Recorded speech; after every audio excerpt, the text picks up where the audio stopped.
Oh, oh my gosh, welcome. Thank you so much for joining our exciting event. And we're going to be talking about leveraging insights for change. I'm Ashley Brundage. I'm your host for our exciting conversation with some amazing experts. I'm joined by awesome researcher and community advocate, Evan Lynette, who's here. Hey, Evan, how are you doing?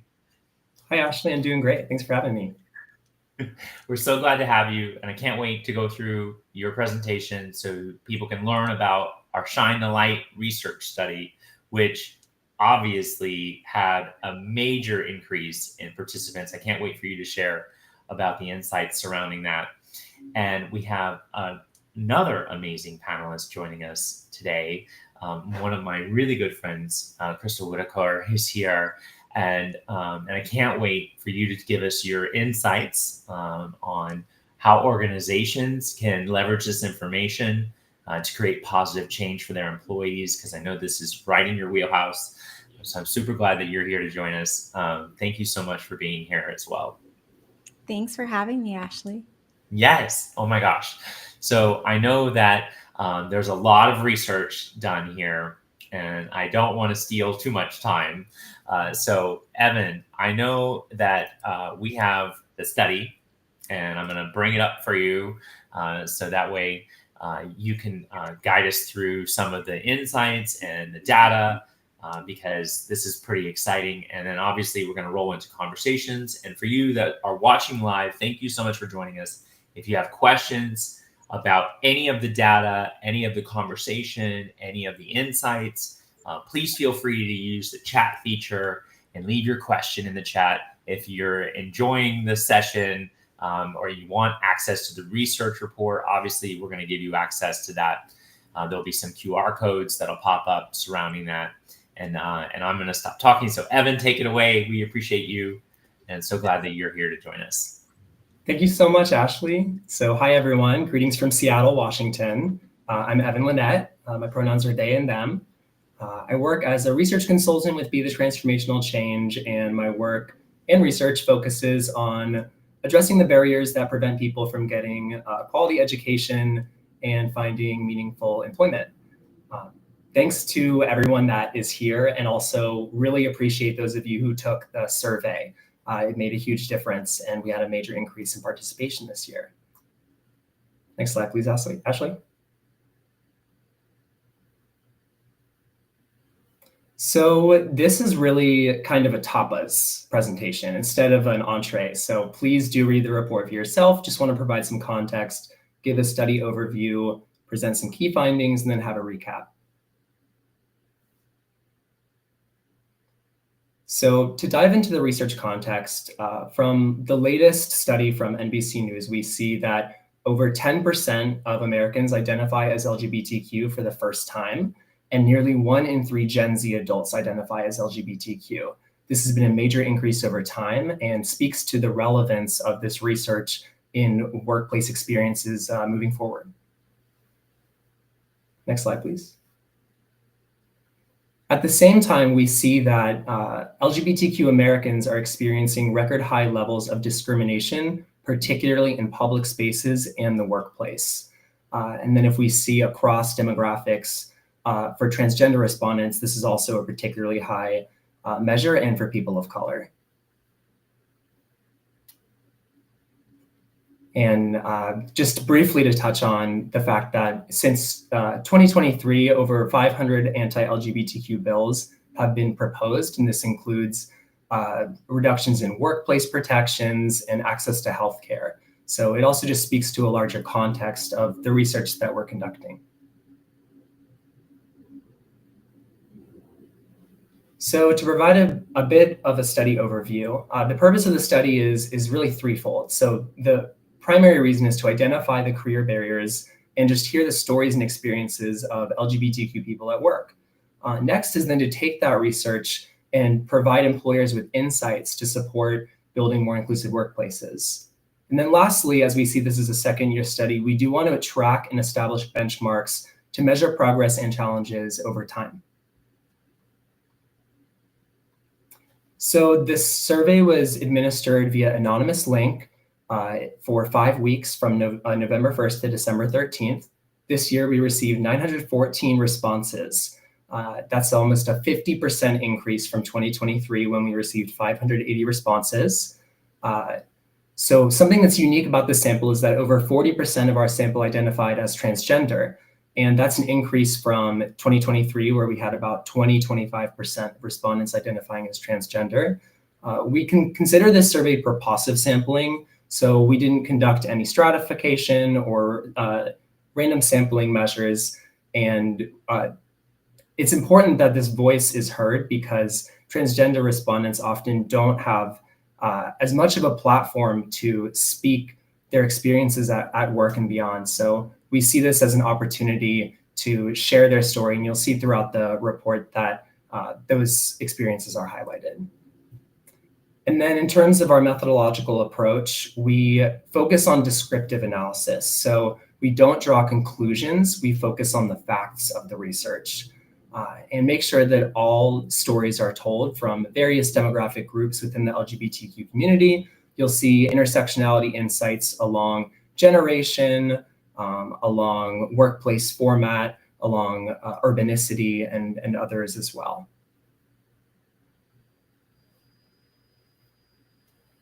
So the survey topics were various, and we built on the topics that were shared in 2023, including job search resources, workplace supports, discussing some issues with approaching leadership, gender identity at work, and access to gender-affirming healthcare benefits, in addition to discussing the political environment and how that might be impacting employees.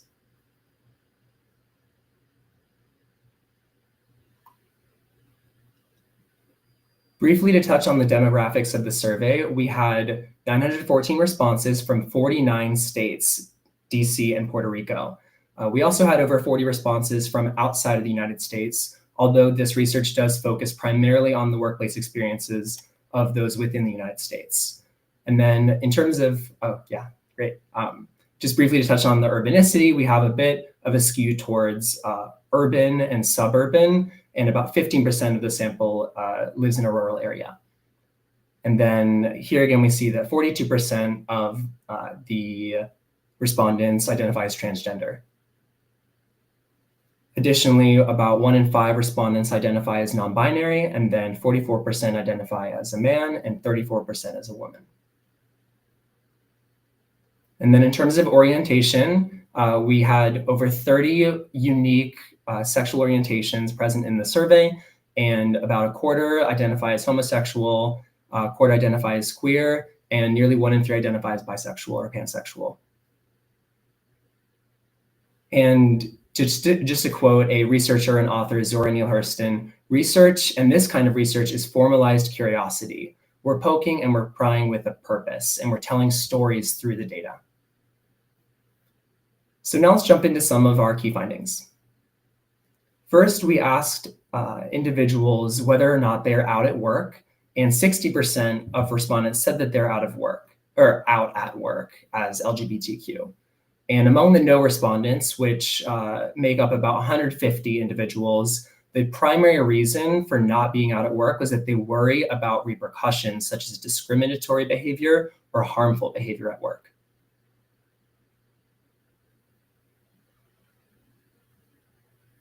In terms of asking individuals about access to gender-affirming healthcare at work, nearly 3 in 4 respondents identified at least 2 of the following gender-affirming health benefits that are offered. So that includes mental health services, hormone therapies, top surgery, hysterectomy, orchiectomy, bottom surgery, and the list goes on. So that is a positive finding, although we saw in open-ended responses that accessing those services and interpreting policies is not so straightforward.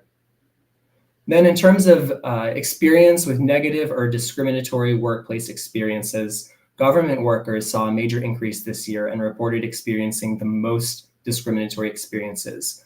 And then nonprofit workers continue to report the least. Almost half of all respondents agreed that they have experienced or witnessed workplace discrimination in the past year.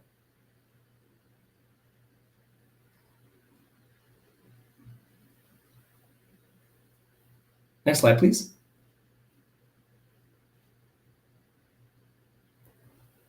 We also asked all respondents what they're looking for in a job search and which resources would be most beneficial. The top two, again this year, continue to be salary negotiation training and LGBTQ career affairs.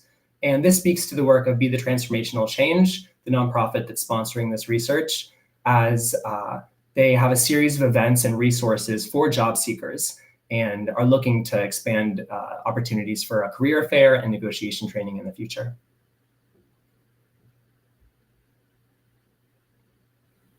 So just to recap some of the data points that we just saw and where we go from here, we did see some signs of progress in terms of just folks being comfortable approaching leadership. There was a slight increase from 2023, from 23% agreeing that they feel comfortable bringing up discrimination issues to 30% this year.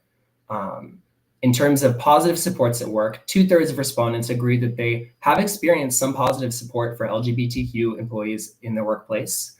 And overall, there is a prevalence of gender-affirming care, especially in the sample, which is contains a lot of folks that work in organizations that are larger. So 100 plus employees is about 60% of the sample. And that probably makes a difference here with access to gender-affirming care in a larger organization.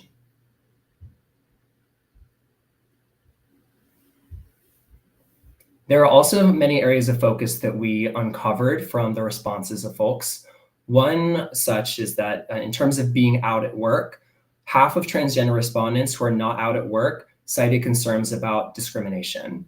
And then again, in terms of discrimination experiences, half of all respondents reported experiencing some or witnessing some discriminatory behavior at work. And then in terms of job seeking resources, 90% of respondents are still seeing that there are some resources such as salary negotiation training or career fairs that they would like access to in the future. So there's a lot of work still to be done here, and I'm really excited to jump into the discussion portion and Q&A for all of you all. And again, there's a lot more context in the full report. I encourage you to download it, which we'll see on the next slide. So feel free to use this QR code to link directly to the Be the Transformational Change website, where you can download the Shine the Light report and read all the findings and context for yourself.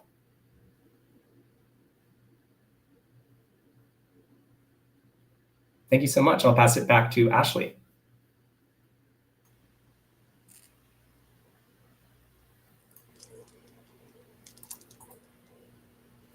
Thanks, Evan. How are you doing? Appreciate that. That was awesome. We had it was great to get all the information there. And obviously we'll pop the QR code back up for those that did not yet get a chance to pull that. I'm excited to dive into the conversation, obviously, because this report is eye-opening. And I'm so proud to have been, a part of someone who took the survey for 2 years in a row, but also because I think, literally 100% increase in survey participants is absolutely unheard of, and a testament to the survey and the community who know that how important this data is. So obviously, speaking of the data, and I want to dive into the conversation, Crystal, thank you for being here as well. Because obviously the work that employers are doing in this space directly correlates to how people feel about these issues. So I really want to talk a little bit about your expertise in relation to programs, right? Because obviously programs is what can help people have resources. And so what kind of programs do you think organizations can do to combat discrimination experiences? Because this obviously was something that was hinted that it is part of the report and it's a key area of focus. So what are your thoughts on that? Yeah, absolutely. So in my work with Crystal Lily Creative, I think for things like this, the most important is bias training. And particularly bias training that includes self-reflection exercises. I think when people are invited to reflect on their own experiences of exclusion, it can be really impactful. And I do want to note, while I don't think that people should have to see themselves in a situation to have empathy for other people, it is helpful to find connective ways to examine bias.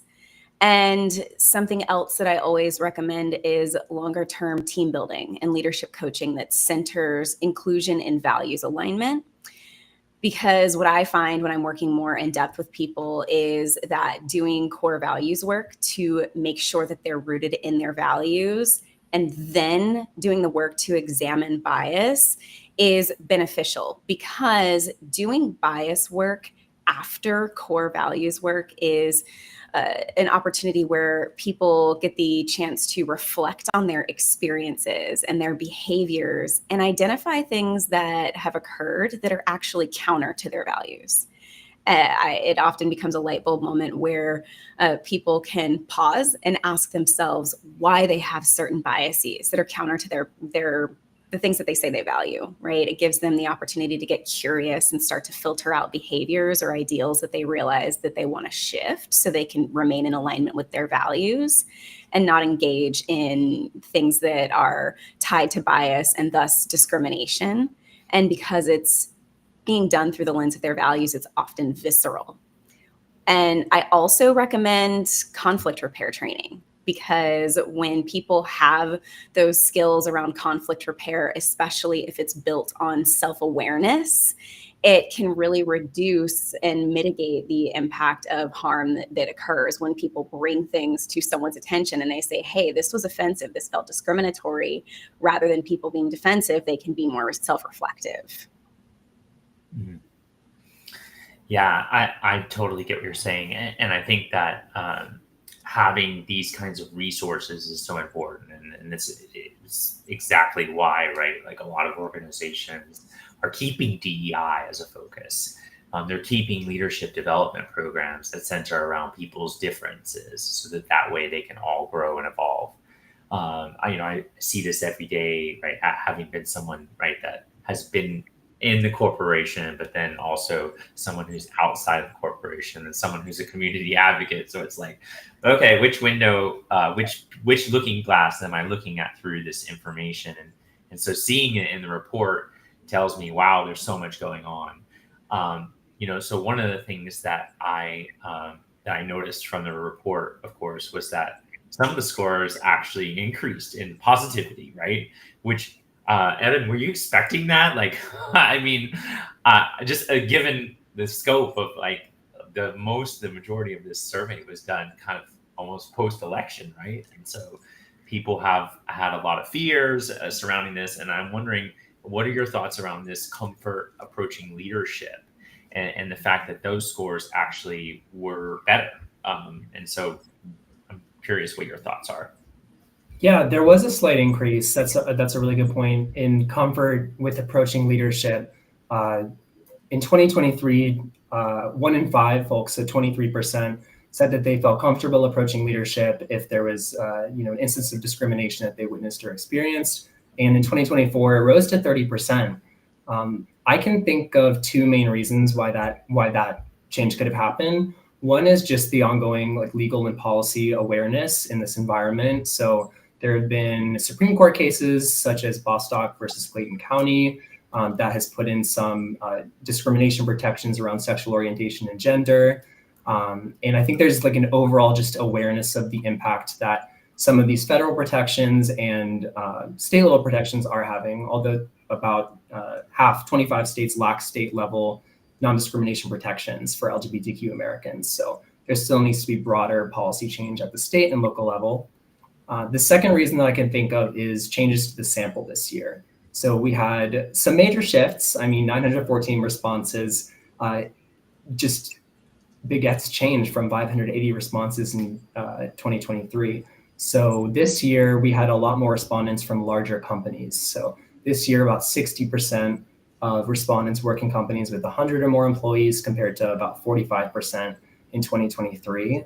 So larger organizations just typically have, like, clearer reporting structures, and many have dedicated DEI staff or employee resource groups, which it can just make it easier to raise concerns. So while discrimination is still a major issue, and that data point does not disprove, only 1 in 3 employees that are LGBTQ feel comfortable going to leadership with a discrimination issue.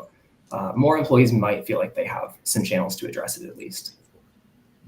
So almost kind of like more opportunities, hence brings more opportunities for people to have a positive experience or a negative experience, right? So I guess that's kind of like, it's one of those double-edged swords in a sense from the data. I see this as kind of one of those things that it's like the fact that there's also more of us being in the community, being visibility, being active, and so then of course it presents more opportunities to face barriers or to face discrimination or to face having the conversation with their supervisor. This is obviously part of what makes this sometimes very difficult. So I know that in the workplace, right, we're having this opportunity where we're all visible, and it's like in some cases it's impossible to hide everything about your authenticity every single day. Crystal, can you help us a little bit on like how people can work to kind of celebrate each other, given kind of this even more positive support centered nature between the employee groups and such? Yeah. So there's definitely more that connects us than what makes us different. And that even speaks to the work that you do, Ashley. So I am a huge believer in finding ways to connect through shared values. That's why so much of the approach that I take is through the lens of values. And taking the time to really engage with curiosity and compassion rather than coming into situations with assumption or judgment or stereotyping, and being human. Ask people how they're doing, engage in conversation, ask what they're looking forward to or what's bringing them joy. Simple questions can create opportunities for connection that lead to learning more about one another. And when there are things that people are excited about or proud of, you can have the opportunity to acknowledge it and celebrate them. I think it really boils down to being human and recognizing that everybody has things that they care about, that they value, and they want to be acknowledged in that way. I love it. I almost kind of call these like the common ground elements, right? It's like people don't always expect that, wow, yes, I'm the trans community advocate and all that fun stuff that goes with that. But my favorite title, and I've had a lot of titles throughout my career, but my favorite title is mom. And my 2 kids literally are like the whole reason that I'm still alive, and they're always there for me and having conversations with them. And so when I talk about my kids in the workplace or talk about them with my friends, they're like, sometimes my friend group is like, what, you have kids, right? You have a 20-year-old? And I'm like, yes, I'm that old. And so it's like kind of it breaks people down sometimes. And these common ground elements I think are kind of almost in some cases are secret success or secret recipe to success. I don't know. Have either of you kind of had the experience of like the water cooler talk, right? Or the moment in an office when people are, everybody's bringing a dish, right? A potluck, right?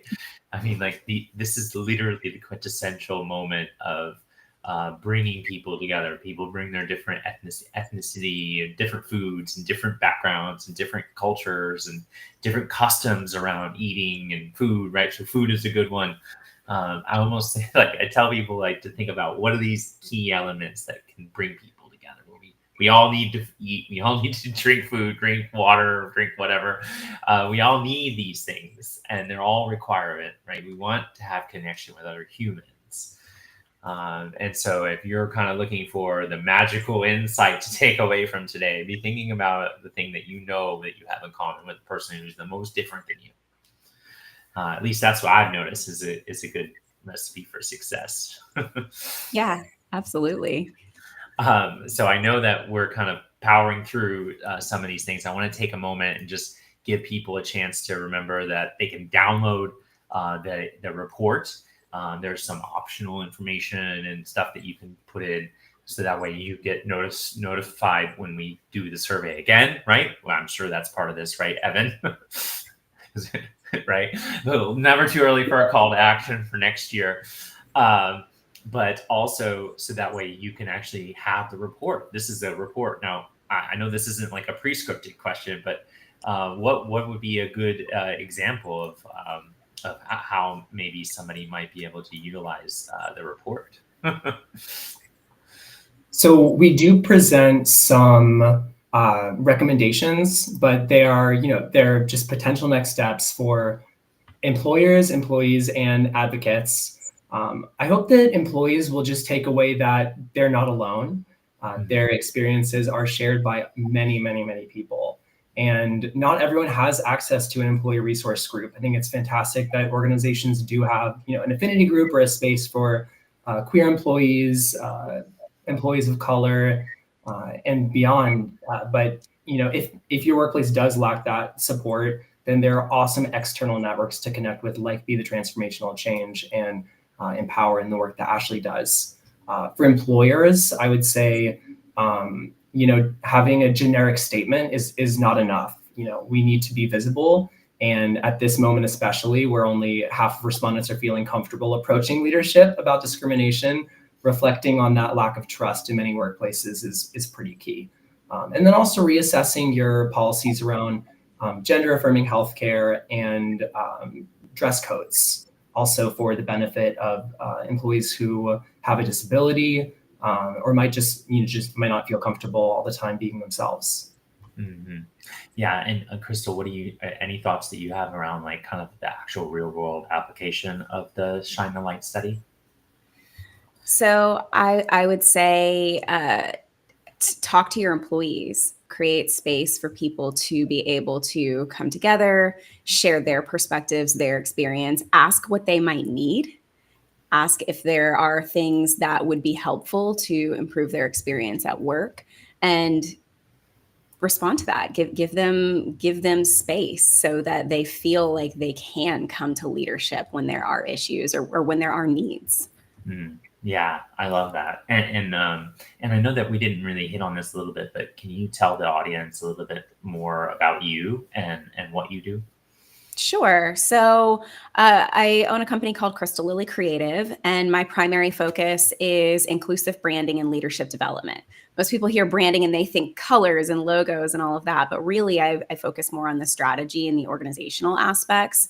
And so within that, I provide training and coaching on how to create more inclusive and welcoming environments so that everything that leaders and people within the organization do is clear, connected, and streamlined through the lens of their values, so that anytime they are making decisions or putting out communications or deciding to take on partnerships or projects and things of that nature, it all comes back to the core mission, vision, and values of the organization with that inclusive lens. I love it. Thank you so much. Sorry, I feel like I was like jumping ahead and then jumping behind, but that's all good. Hey, Evan, I was wondering, because I know that obviously part of you're a researcher at heart. It's part of what you do functionally, and it's a big part of your work with Be the Transformational Change Fund. Can you just talk a little bit more about maybe a little bit about your personal experiences, especially because being out at work is such an important part of this survey, and it obviously encompasses very important data from the survey questions, and just share a little bit more about your personal lived experience. Yeah, definitely. And it's hard to not have your own experience and perspective influence your research. I think it's really important that researchers be upfront about their biases, because no work is truly unbiased and no work is truly neutral. So I show up as a non-binary person. I'm not representing an entire community. I'm one individual that's part of that community. So being really clear about my blind spots and making sure that there are voices at the table that can speak to other experiences. And I guess as a non-binary person, especially in research, think historically we see the research field and the sector not being as friendly to queer folks or folks of color. There's a lot of exclusionary practices that continue to this day that go beyond, just educational attainment. And I think feeling comfortable at work is very core to the mission of this survey, understanding folks' experiences. So that's, one of the reasons we ask the out at work question, are you out? Are you comfortable being LGBTQ at work? It's very telling because for me, it doesn't just reflect individual, like your experience, it reflects the culture of the entire workplace. And so it does stand out to me that while there are more people who are out at work compared to previous years, many still feel the need to hide parts of themselves. And half of transgender respondents say the primary reason that they're not out at work, if they're not out at work, is that they worry about retaliation or discriminatory behavior. So there's like a lot of calculus that's happening, I think, behind the scenes with folks where they're wondering, how will I be perceived? Will I be accepted, and will this impact my career? Will it impact my working relationships? And I really like what Crystal said about like never discount the value of a simple question. Finding ways to connect through what we have in common, I think is really important. And I love when coworkers, ask me how I'm feeling and just start with a simple question. And when coworkers will advocate for, queer representation or pronoun use, it makes a big difference, even though it's just one sentence. It really does stick with me. Yeah, I love that. And I just think, so much of kind of being out at work is really almost kind of viewed really by other people, right? Because in a lot of cases, we just do our work, right? And it's like, you just whistle while you work, right? Like literally you just do the things that you are supposed to do, right? And it's not even a big deal. But then it seems to be usually like we build up a lot of fear as a person who's an advocate or from a marginalized identity group. We build up barriers, we build up walls to sometimes kind of protect us. And in actuality, sometimes what that does is it cuts us off from kind of the rest of the employee base. And I think it's important to kind of have your connections, but be true to yourself, but then also kind of protect yourself at the same time. It's like, once again, one of those things, it's like, which one is more important? Crystal, you have some thoughts on this? I do. Well, the first thought is, why do we feel that way? Where does that come from? And more often than not, it's because of, external narratives that we've absorbed. People who are not LGBTQ plus don't have that thing of needing to declare that they're not LGBTQ plus at work, right? And then the other piece is, this comes back to the responsibility of organizations and employers to make sure that they have clear anti-discrimination policies, make sure that they have, language and communication that clearly states what they will and will not accept in terms of discrimination, and also letting people from, marginalized communities know that they are welcome and that they will be supported and that there is advocacy for them. Mm-hmm. Yeah, I love that. And I just, I think about this just kind of in my experience, because I've worked in one workplace where I was not out and hid my whole life for 12 years. And then in another where I was out from day one for 11 years, and kind of seeing both ends of the spectrum was kind of really different. Like literally how I was treated was different, but also kind of the way that I operated was different, because I realized that I could really be more authentic and be myself. But then there was always a little bit of I feel like a little bit of things that were brought to light more often. I was more in the view versus kind of hiding in the shadows. And I don't know, some of those things can be good. It's more visibility. You're seen more by your supervisors. But at the same time, then it's, okay, you're more under a microscope because more people are looking and more people are wondering what you're going to do. They're waiting for you to trip up, or, there's a lot of thought processes that go into this. And I don't think it's something that we're going to be able to solve on any one event, one discussion, but at least having the discussion, right, is kind of how we can make change. Yeah. If I may, just to your point, Yeah. Ashley, anybody who's tuning into this, what you just said, I think is so important for people to acknowledge and be aware of, because the amount of mental and emotional labor that you're doing to assess the space that you're in, that takes so much energy away from the actual goal or the job that you're trying to do. So I think that people should take that in and be mindful of that. Yeah, thank you. Yes. It's like, go back to working on the spreadsheet, please. So I know that we're kind of powering through some of our pre-scripted questions, but if you're watching and you do have a question, please feel free. You can totally leave that in a comment. If we don't see you on one of the streaming channels during the live event, we'll be sure to go back and answer those questions. And you can always send us a private message direct to me or to Be the Transformational Change.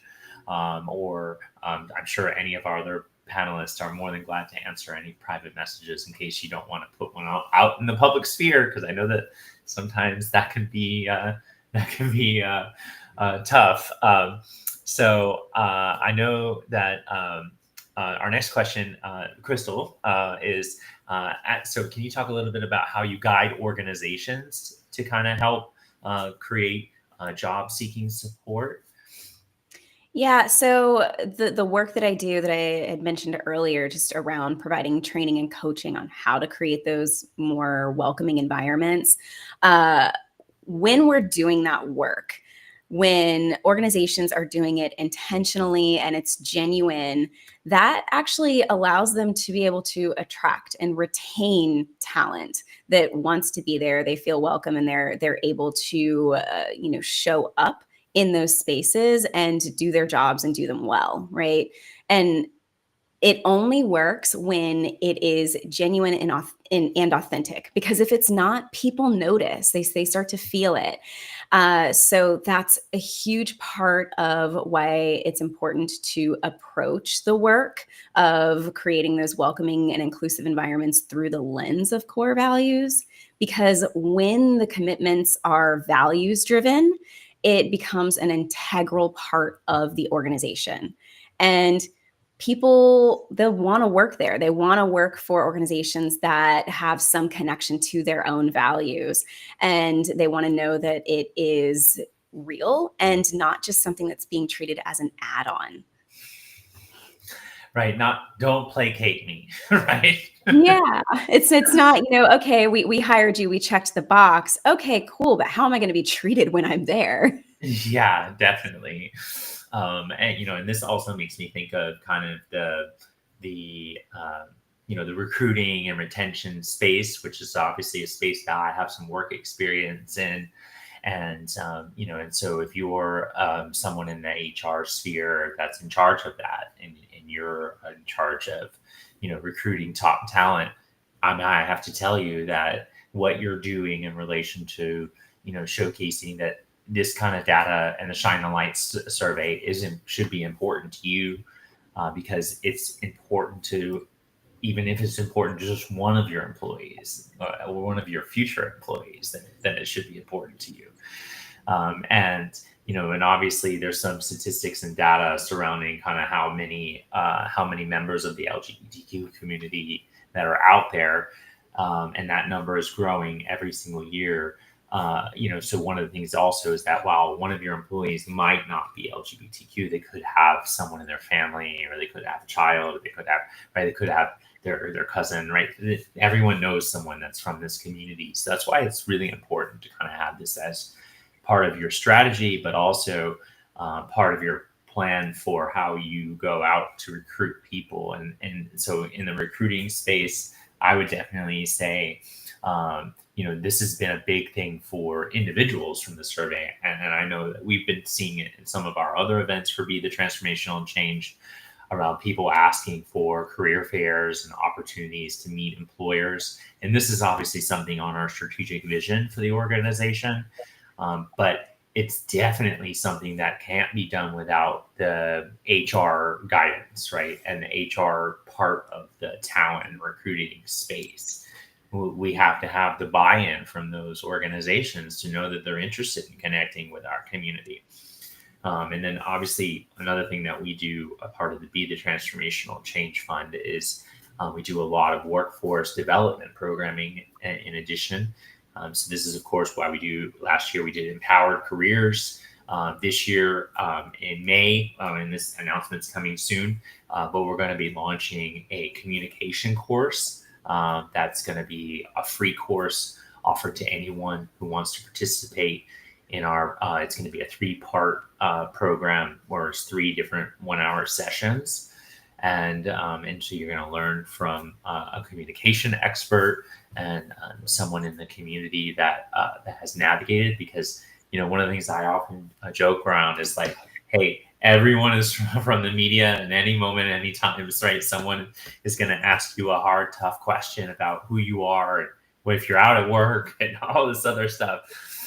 So I think it's really important that we prep ourselves for how we position to be the best. And that obviously can help shape change for the future.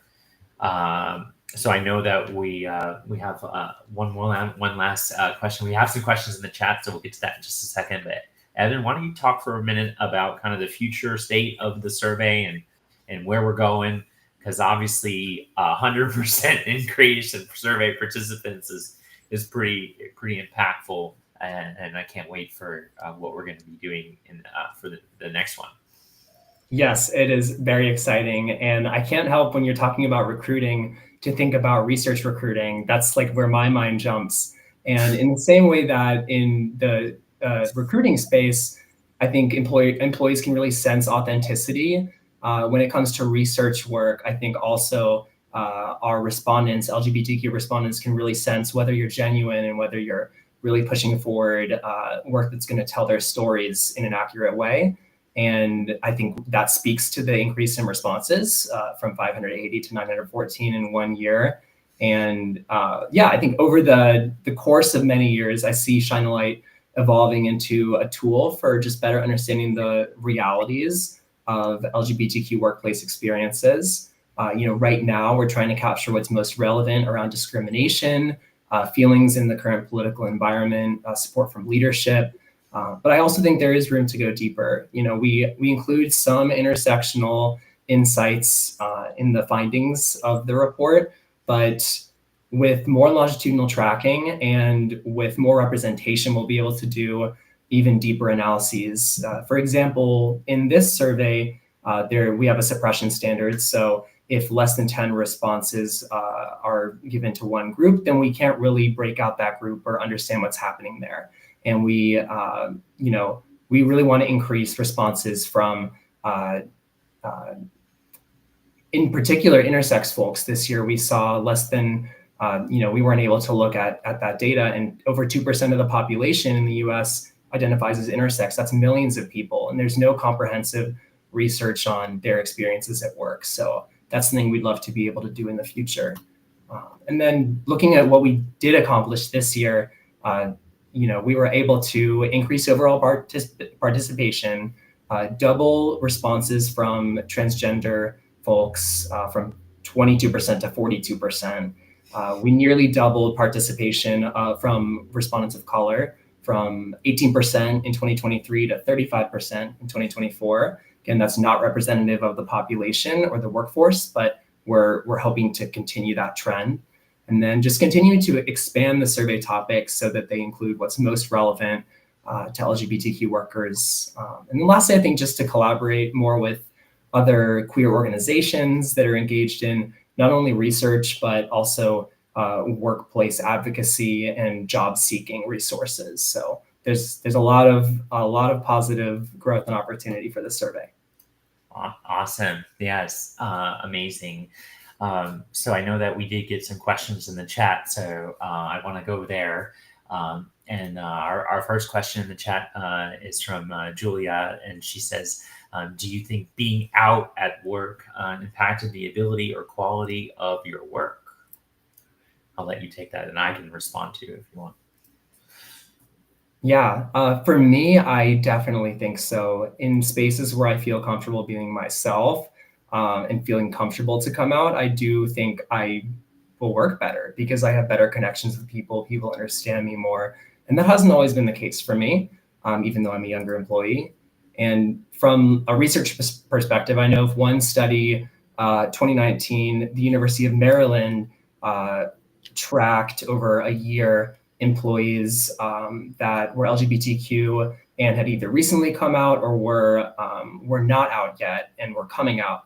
And what they found there was that having opportunities to share your identity, your LGBTQ identity in the workplace does have some emotional benefits. It makes you feel more connected to your work and less stressed. So lower levels of anxiety and anger on the days that that's happening. So there is some research that emotionally it's good, and then productivity wise, it'll translate. Yeah, and then I mean, I can answer this as well, obviously, since I've had a career being out at work, and I can tell you just being in the interview room and coming out right in the interview and telling people that I was trans, and that's just like I don't know, like 15 years ago, and having that conversation, I have to tell you, like, just it's way different because 15 years ago, coming out in an interview and being out at work, I want to say maybe it was easier than it is today, potentially, just because I think the community is so much more in the limelight. It's it was the number one issue in a major election, and which seems kind of silly considering we're basically a little bit more, maybe a little bit more than 1% of the population. So I think as far as the ability and the quality of my work only increased in relation to me being out and me being myself. That's just what I've noticed. But in relation to the situation, you never know. I mean, I think it's important to just be as authentic as you can, because I'm not sitting there wondering about my own personal demons, and I'm able to focus on the task at hand. And I think that being able to focus on the task at hand will always increase the ability and the quality of anyone's work. That's just my opinion, but nonetheless, I digress. So I know that we have a couple of other comments in the chat and such. Some people were just thanking us for the conversation, and they enjoyed hearing from all of us. And bravo, and thank you for the team, and which is pretty fun.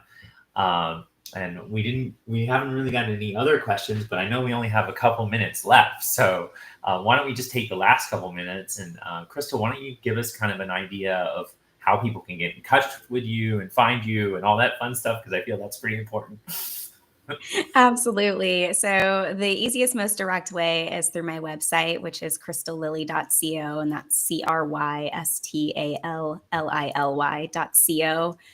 Or you can email me directly at youbelong@crystalllily.co. I love that. You belong. That's so great. And Evan, how can people can contact you, especially if somebody ever wants to maybe commission a research study or something like that, right? Isn't that part of what you do?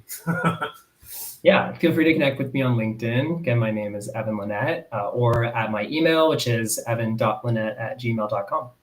Awesome. Very cool. And so for those of you watching, obviously, Be the Transformational Change Fund. So bethetransformationalchange.org is the website for the organization.